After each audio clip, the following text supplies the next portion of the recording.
Hey, what's up, everyone? Welcome back to another episode of the Amazing Seller Podcast. This is episode number 274 and session number 83 of Ask Scott. This is where I answer your questions here on the podcast. And you guys have heard me say this time and time again. I love doing these. These are awesome. And it's a way for us to connect and really sit around that table or that coffee shop or wherever we're hanging out, maybe the barbecue, who knows? Today it feels like we should be barbecuing. I mean, it's like 87 degrees here in October in South Carolina, which is just awesome. My wife and I just got back from a nice lunch, and I'm actually drinking some unsweet tea today. And it's funny, when I get asked about the tea that I want here at a restaurant, I always say unsweet. I'm not really a sweet tea guy. And they always ask me, are you sure you don't want any sweetener? No, I'm good. But it's kind of odd, I guess, to want unsweet tea. That's just my thing. All right. But yeah, we're really enjoying it here. And again, I am super, super excited to be able to hang out with you again. And hopefully you guys are having an awesome day as well. Depending on when you're listening to this, if it's a Friday, hey, cool, we made it through the week, right? And, no major things has happened this week, but we did have a couple things happen, a couple weeks ago now.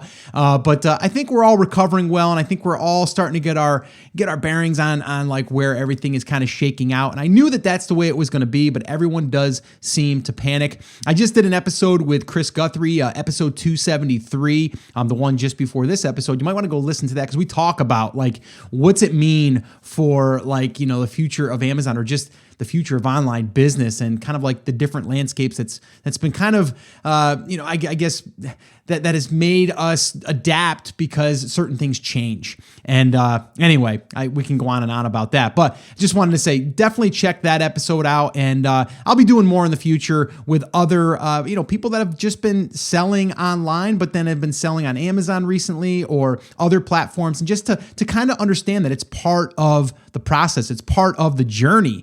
All right. And you know what? We're going to learn through these times. And that's what I want to do here today, though. I want to listen to some of your questions so we can hopefully learn together as well.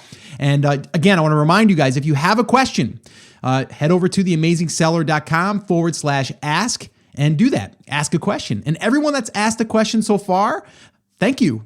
Keep them coming. And I do want to say that, as you guys have probably been listening along here, things are starting to pivot for me, right? I'm starting to, again, listen to and see what's happening within, the Amazon space. I'm doing the air quotes.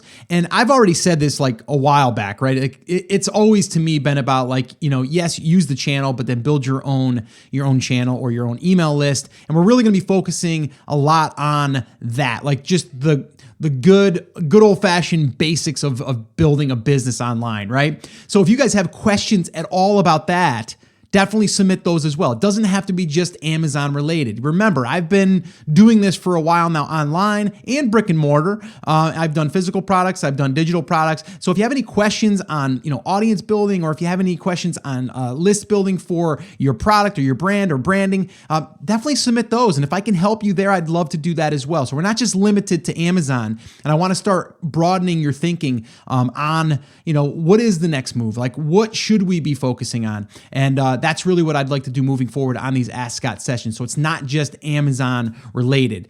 So definitely feel free to submit those. Again, theamazingseller.com/ask. And the show notes and the transcripts for this episode will be at theamazingseller.com/274. All right, let's go ahead. Let's dive in. Let's get into today's questions. And I can't wait to respond and give you my thoughts and my answers and whatever else I can give you. All right, let's go ahead. Let's dig in. Hi, Scott. It's Al from Ontario, Canada. I have a question regarding trademarking. As far as I know, the R with the circle around it is a registered trademark symbol, and the TM that you sometimes see is an unregistered trademark label. Wondering if I'm not going to spend the loot right now for the R with the circle, if it's worth just putting the TM, and if that's allowed. To me, if I see the TM, it looks a little more credible and professional. And if it's, even though it's unregistered, I figure might as well put the TM.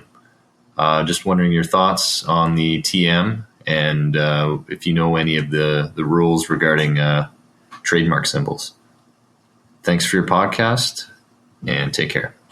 Hey, Al, thank you so much for the question. And you guys know what I'm going to say. And Al, you probably know what I'm going to say right now. Little disclaimer here. I am not an attorney, a legal advisor, none of that stuff, right? Brody was once in his life, but he is retired and he's sleeping and he has a tough time speaking English as of right now. But anyway, all jokes aside, trademark and registered trademark, you're right. There's different symbols for different I guess approvals and all of that stuff, right? But again, I don't know much about that. What I do know is that I interviewed Ted Limas on episode 186, and we talk all about trademarks, copyrights, patents, all that stuff. And if I remember correctly, again, I'd go back and listen to that episode. But what I do remember him saying is that once you more or less make yourself I guess identified as a certain brand and you have some markings clearly on your website or a domain, even if you're in the stages where you haven't been approved yet, there's still a track record. So I don't think there's anything wrong with, and again, this is me, saying for me personally, I wouldn't have a problem if I applied for a trademark and I haven't gotten the approval yet. If I was to put that on there, I don't think that's a big deal. But I also don't think that it's a big deal that you think that you have to put something on there right now because people are going to go in there and steal your trademark or your copyright or any of that stuff, right? So I know a lot of people get hung up on this and they don't want to launch or release until they have this stuff in place. I think you should probably get it in motion if you're worried about that. But I don't think putting a TM or a circle, an R with the circle is really going to make that much of a difference. Could it make, potential threats or hijackers think twice about it? Maybe, but usually those guys don't care. They're just going to go after you anyway. And if they start to get like an attorney following up or any of that stuff, then they'll deal with it then. So I would say contact your attorney. Ask what they think. That would be number one. Number two, listen to episode 186, or maybe listen to 186 and then maybe contact an attorney, right? I know Ted Limas is more than happy to answer questions, so you can always reach out to him. Again, that's 186. We go into great depth about that and what that all means, because a lot of times we just don't even understand what it means. But I would say this, anyone that is getting started, a lot of times we kind of stunt our growth, if you will, because we worry about these things, right? Like, we're not talking about possibly infringing on a trademark. That's different, right? That's where I'd be cautious, right? But for me to say, well, I don't want to launch or I don't want to, put my stuff out there publicly yet because it's not trademarked or I don't have the official symbol, or I think that if I have that symbol, it's gonna prevent me being hijacked. I just don't believe that. I see people getting hijacked all the time that have patents, that have trademarks, that have registered trademarks. So we just keep that in mind. But again, this is just my take on it. And like I said, I would reach out to Ted or an attorney, ask them their thoughts on your situation, because I think everyone's situation is going to be a little bit differently. But I think to put the TM on there, if I can remember correctly, I think I'm pretty sure that you can put it on there if you have one in the works. So anyway, hopefully this has helped you or anyone else listening. And really, I think for me is to get anyone out of that mindset that they have to have this stuff done before they move forward. Because a lot of times that can prevent you. So, all right, that's going to wrap up that question. Hopefully that was helpful. Al, thank you so much. And let's go ahead and listen to another question and I'll give you my answer. Hey, Scott, my name is John from Pennsylvania. Just wanted to say thank you for all the information you put out there. It's really helped me quite a bit. My question is, I'm selling an item, a private label item that I've been selling for about 2 months now, just a little over 2 months. It's doing pretty well, but the question I have is, I guess Amazon damaged a few of my items. I've seen them as warehouse damaged, or customers sent them back and they were damaged. And Amazon has reimbursed me for them, which is fine. The issue is now they've relisted them on my listing, and they're trying to sell them. Which doesn't matter to me. That's fine too. But when trying to change my listing or change the title, to optimize it more for pay-per-click. I'm unable to do that because I'm assuming it's because they're on the listing. The product I'm selling is I'm selling at like a $50 to $55 price point, and they're selling them, the used ones, for like $43, $44, which is kind of prohibitive for me to just buy them all back. So I was wondering if you had any experience with this or have heard of anybody that's had experience with this and maybe could kind of point me in the right direction or give me a little bit of advice. Thank you. Keep up the good work, and hope to hear from you soon. Hey, John, thank you so much for the question. And yeah, that's something that can happen for sure. And here's what you could do. Well, there's a couple different things that you could do. Number one is when that item is damaged, and then they are basically going to say, okay, yeah, we damaged it, and we're going to go ahead and buy it back from you, or we're going to basically pay you for the item as if it was purchased because we know that you lost a sale, but now they're going to turn around and sell it as used. What you could do there, though, is on that damaged inventory, I would just have it be pulled. I would just pull that inventory. So any of your damaged goods, you should be able to pull that, and that doesn't allow you to get necessarily reimbursed. But sometimes, you could get reimbursed, but then they're paying for the item. So now it's their item now, right? They bought it off of you in a sense. So I would say I'd rather pull the inventory, lose whatever my cost of goods are, and not allow them to buy it back from me, if that makes sense. Now, if you wanted to, you could just, like you said, you can almost just, if you want to get the buy box back, because if you're losing 10 sales a day because they have 2 of those up there and people are going to buy those instead, number one, those 2 are going to be gone. There's only going to be a limited amount of those. But if you're losing a ton of sales on a daily basis because they have 10 or 15 units in there and you don't want to have to buy all of those back, well, you kind of have to probably lower your price in order to get the buy box back, or again, just let those sell out. I mean, that's really the only thing that you can really do. Now, you're also talking about, what can you do as far as changing the listing? Because now they technically overrided your listing, which in this case, I don't know how they can do that if it's a used item, unless they've taken it over as the brand now. So I'm a little confused there on that, because if you're still, and the other thing I would have to ask is, are you brand registered? If you're brand registered, that should not be happening. If you're not brand registered, that could be a slight issue there for you. So again, there's a couple of things there that aren't clear, but I would say worst case, if they have a couple units that are in stock, let those sell and then you'll have everything back. But if they've already taken it over to where you can't edit, then I would contact them and say, listen, I'm the brand owner here. I need control back. I need to be able to edit my own listing. And then you can kind of get to the bottom of it that way. Contact the catalog team. And then I would, try to get some answers there. That would probably be your best bet. Again, this may be something that you have to kind of let itself work out if you don't want to buy those pieces back yourself, like you said, at $40 when you're selling them for $50.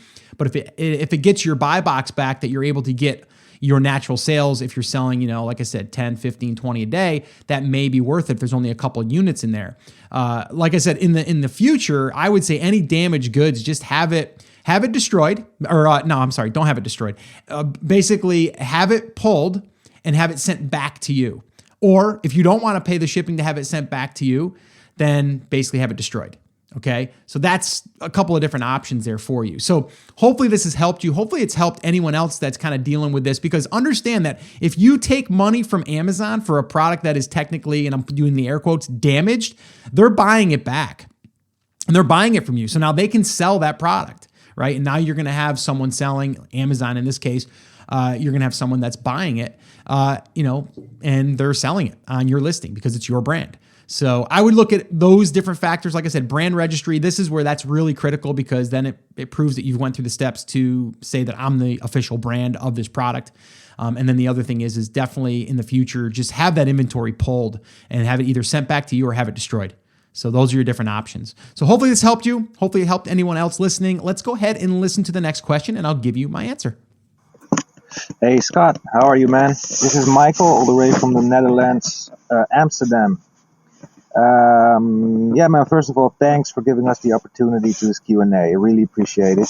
My first set of inventory is on its way now. Really excited. Can't wait. I still have one question though. It concerns giving out coupon codes in my product launch. Let's say I've created a Facebook ad promoting my new garlic press for $1. I would redirect that ad to a squeeze page, which would ask my customers for a name and email address, of course. That thank you page will tell them that they will get an email with the code and so on and so on, you know.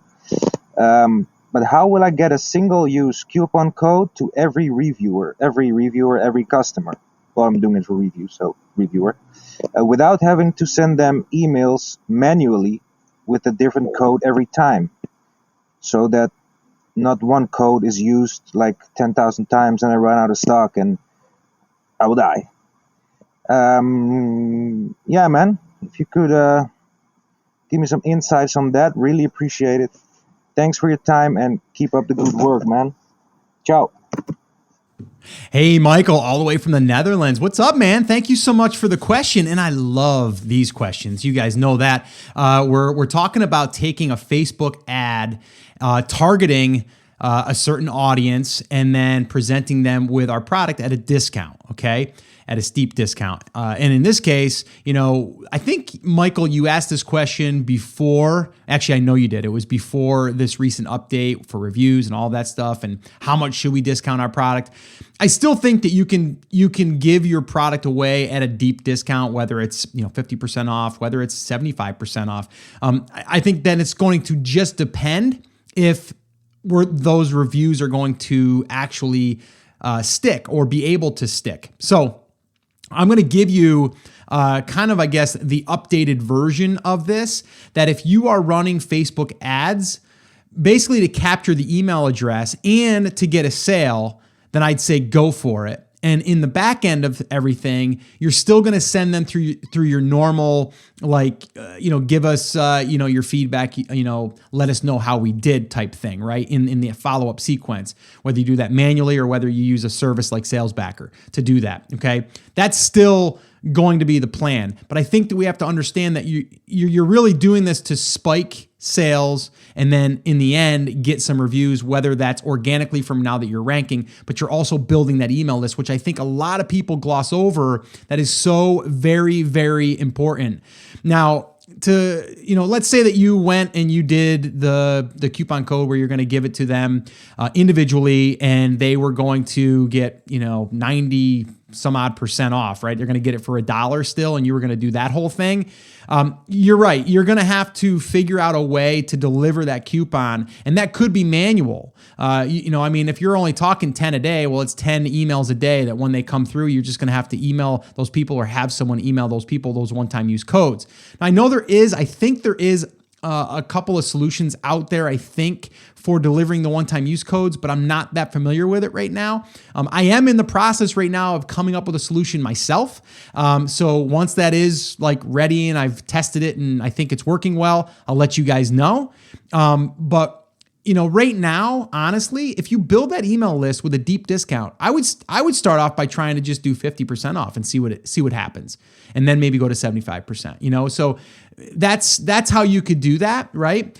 But the other thing that you could do is, let's say that you're going to discount it 50% off your regular price. Why not just do a flash sale for that day, right? So instead of even having to have a coupon, you run Facebook ads for that day. You put it up on Amazon, or you update Amazon, your listing, and you say, you just drop your price. Like it normally sells for 30 and that day it's going to sell for 15. And then anyone that goes through that Facebook ad, hits the landing page, enters their name and email address, they go to the thank you page and it gives them a link that goes directly to the listing and they get it for that 50% off. Like that would be the easiest way, right? And you're not entering a coupon code, which we don't know if Amazon is going to look at a discount code as far as how much has been discounted to where they will not allow us to now or allow that person to leave a review. They'll maybe let them leave a review, but will it actually show? We don't know that yet. There hasn't been enough time to figure that part out yet. But what we do know is if someone bought something at the price that it is on Amazon without a discount code, the chances of that review sticking are pretty good, because all it was you just dropped your price for a day or two or a weekend or whatever, right? Now, if you are dropping the price so much that a competitor could buy that product and then sell that product against your own listing, that'd be bad. So that's why you don't really want to go too crazy with that discount publicly. And that's where a coupon code would come in handy. So if you're still going to give away units for $1, right, or $2 or $5 or whatever it is, then you want to have those one-time use codes in place. And that would be having a VA or even yourself manually emailing every person that enters their email address into your autoresponder, or if there's a solution out there for that, you could use that solution for a one-time use generator type code. And that's kind of that's what I'm kind of working on right now. Again, I'll keep you guys posted on that. I heard there's a couple other solutions out there. I haven't really heard good things about them. Some of them saying that the codes were not going through properly, or people were getting frustrated because it was giving out the code more than once. And it just seemed like it was clunky. So until I can say that I've used it, I've tried it, it works, or at least someone I know closely has used it and it works, then I'll talk about it. Again, I'm trying to create something for myself internally that I could hopefully share here soon. So I'll let you guys know more about that. But I think it's a great strategy. Anyone else listening right now, you heard me, talk about this before. I'm going to talk about it again. A simple way to do this is to really just get yourself a landing page. You can use leadpages.net. I've got them on my resources page. I've used them for years. Aweber to collect the emails. There's MailChimp, any of those. And that's really all the tools you need. So it's really taking the audience that you're targeting for your product, putting up a really strong offer or discount. And then from there, grabbing the email address in exchange for the offer, right? So it's like, hey, get this for 50% off, enter your name and email address to claim your code. And then boom, they go there and now you got their email address. Now you can start to follow up with them. And there's a whole bunch of cool things you can do with that by delivering more value, by following up with customer support, giving them more tips and tricks, and whatever your product yields the best kind of content you're gonna want to use.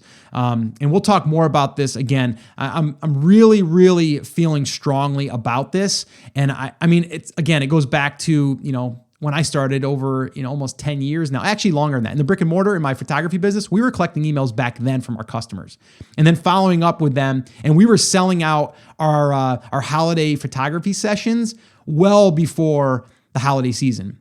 So like we were booked, when we were really cranking along there, and my little email list of only like 800 customers, which that's all about we had, but 800 customers for a small brick and mortar business is pretty large, especially that they're all customers that spent probably 500 plus each. It's a pretty solid list, right? And I was just mailing them like, I would use like blind copy. I didn't even have an autoresponder. I would just collect it and enter it into my Gmail or my Yahoo account, right? But being able to notify them that, hey, we're getting ready for the holiday season. This is 2 months before the holiday season. And then I would let them know. And people that had come the year before that didn't want to miss out on that spot, they would book right there and give us a deposit. So we were able to book up really, really fast. And that's the power of email lists. It's still here today. Now it's even easier because we have different ways we can collect it. And we can build social media platforms that also support our businesses that also then lead people back to our email list. And if you get that raving fan base, I'm telling you, there's nothing like it. There really isn't. And now with Facebook, being able to target your ideal person, game over. It's just great. All right. So you guys can see I get pretty excited about that stuff. And actually, depending on when you're listening to this, probably going to be after or just before we do our live event in Phoenix, Arizona this year. Day 2 of that event is going to be all about this stuff right here. And I can't wait. We're going to be doing like real live, like examples of what this would look like. We're going to build it out together, going through this whole process and showing how to go from 0 to 1,000 people on your email list in a relatively short time. And it's going to be a lot of fun. So if you guys are listening to this before that, which I'm not sure if you're going to be able to, but if you are, before November 5th and 6th, that is, head over to theamazingseller.com/live and see if there's any spots left. If there are, come on over. We'd love to hang out with you. If not, get on the registration list, because we'll announce when we'll do another one. And we're planning on possibly doing some smaller workshop type stuff like this one here. Like, I'm talking like 15, 20 people max. I just like to keep it really small. Like this here, like we're all sitting around a room together in a coffee shop. That's what I want it to be like. So anyway, I've talked long enough on that. This is going to wrap up this session of Ask Scott. I think that's going to do it for today. Hopefully you guys got a lot of value from me answering these questions and kind of giving you my take. I know myself personally, I learn a ton just by listening to other people's ideas or ways that they would get around a certain situation, because not every situation is the same. And hopefully you're getting that same kind of value here. If you have a question or a struggle or an obstacle that you want me to, give you that feedback on, or you want to bounce an idea, definitely go over to theamazingseller.com/ask and do that. Just ask your question over there, or feedback. I've even had people that submit some of their own tips and techniques that they've used that work well, that they just want to share. So if you have those, send them over as well.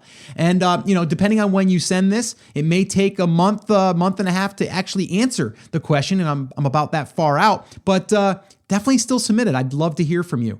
All right. So guys, that is it. That's going to wrap it up. Remember, there's show notes to this. There's transcripts to this episode. This is going to be theamazingseller.com/274.